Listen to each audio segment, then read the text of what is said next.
Kuwaitis voted on Saturday in an election energized by the participation of opposition candidates for the first time since 2012 and focused on recent government austerity measures aimed at tackling the oil-rich nation's deficit. The Parliament of Western Allied Kuwait was due to run until July 2017, but the Emir, Sheikh Saber al-Ahmad al-Saber, dissolved it in October, saying security challenges in the region, an apparent reference to wars in Iraq and Syria, should be met by consulting the popular will. More than 290 candidates, including 14 women, are standing for 50 seats in an assembly that enjoys legislative powers but has often been at odds with the government of one of the world's wealthiest countries, thwarting attempts to strengthen fiscal discipline. Turnout appeared to be low in the first few hours after polls opened, but officials said they expected a pickup before they close at 2000 local,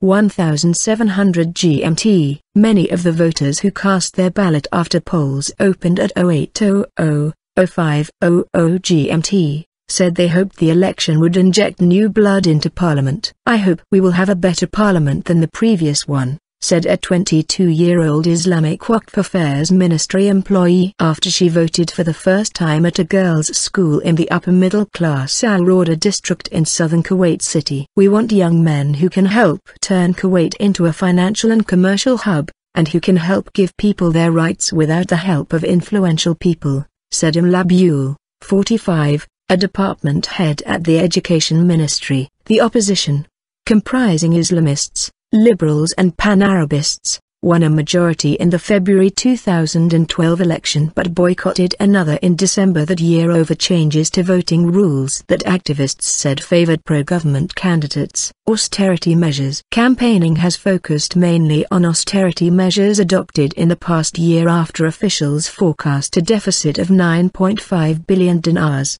$31 billion.